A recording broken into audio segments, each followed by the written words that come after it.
स्वरूप की उपासना है ये।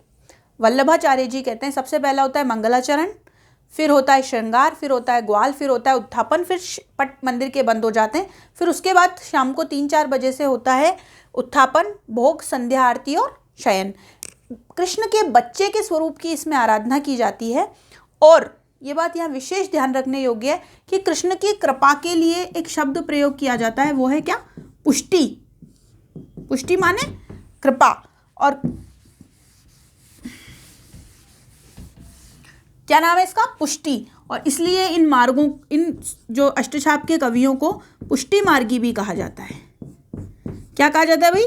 पुष्टि मार्गी भी कहा जाता है कि ये जो है पुष्टि मार्गी कवि हैं। यहाँ तक आपको समझ में आ गया होगा।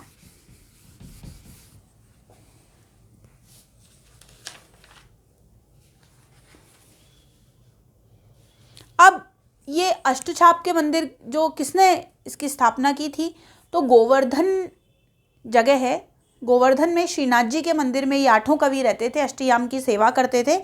और उसकी स्थापना जो थी वल्लभाचार्य जी ने की थी। उसकी जो गोवर्धन में गोवर्धन पर्वत है, गोवर्धन पर्वत पर है ना श्रीनाथ जी है, वहाँ ये सब रहते थे। और उसकी स्थापना किसने की?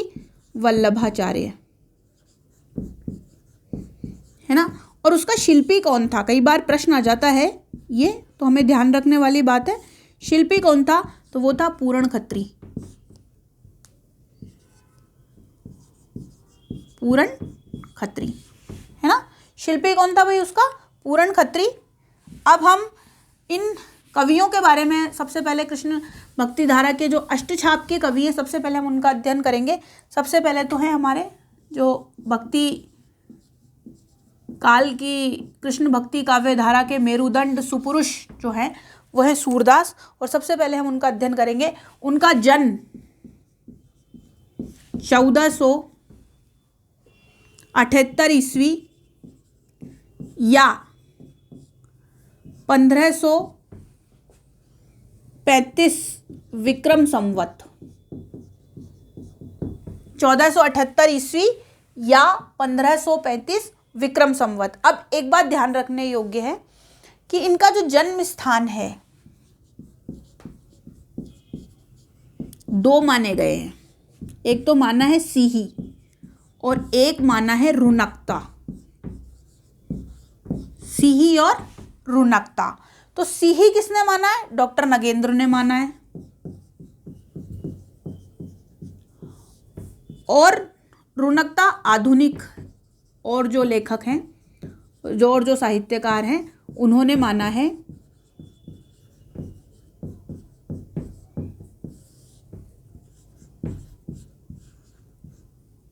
और जो आधुनिक साहित्यकार हैं उन्होंने क्या माना है? रुनकता माना है। ठीक है। तो हमें जब कभी प्रश्न आ जाए कि आचार्य शुक्ल का जन्म स्थान बताइए, तो हमें सीही लिखना है। ठीक है। और आधुनिक कवियों के साहित्यकारों के अनुसार आ जाए तो हमें रुनकता लिखना है। और डॉक्टर नगेंद्र के अनुसार सूरदास का जन्म स्थान आ जाए तो हमें क्या लिखना है? सीही। ठीक है। यहाँ तक समझ में आ गया होगा। दिल्ली में है सीही ग्राम और रुनकता जो है मथुरा के पास है। अब भाई इनकी मृत्यु देख लेते हैं। 1583 ये ईस्वी है और 1646 विक्रम संवत, 1640 विक्रम संवत, है ना। ये पारसोली में इनकी मृत्यु हुई थी। पारसोली जगह का नाम है भाई, पारसोली ग्राम, है ना। इनके गुरु थे कौन? पता ही है, वल्लभ बताया था अभी, वल्लभाचार्य। गुरु से जहाँ भेंट हुई थी वो जगह कौन सी है? पारसोली। पारसोली में रहने लग गए थे बाद में ये, और पारसोली में ही इनकी अपने गुरु से भेंट हुई थी। अच्छा, भक्ति इनकी कौन सी है? मैंने आपको बता ही दिया है कि सूरदास की जो भक्ति है वो सबसे पहले प्रारंभ में दास्य या विनय भाव की, दैन्य भाव की भक्ति थी। लेकिन फिर वल्लभाचार्य जी ने इनको समझाया कि सूर वैके गिगियात काहे है। सूर मतलब सूर्य होके तू गिगियाता क्यों है, गिड़गिड़ाता क्यों है। तो इन्होंने अपनी भक्ति जो है वो परिवर्तित कर ली थी और फिर वो भक्ति इनकी जो है कौन से भाव में होने लगी, वो सख्य भाव में होने लगी। काव्य भाषा देख लें हम एक बार, सबको पता है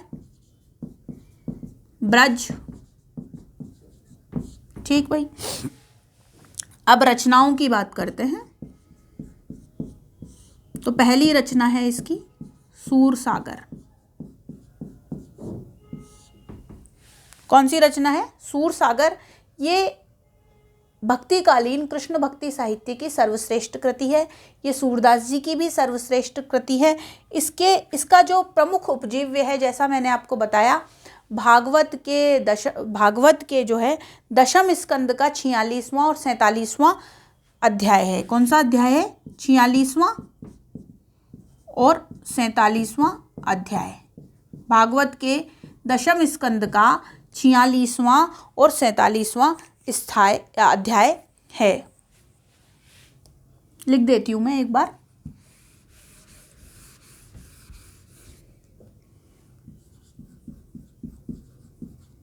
भागवत के दशम स्कंद का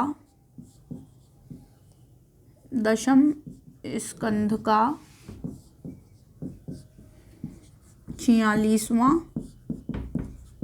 और 47वां अध्याय है। सर्वप्रथम प्रकाशन किसने किया भाई? सबको पता है, काशी की नागरी प्रचारिणी सभा।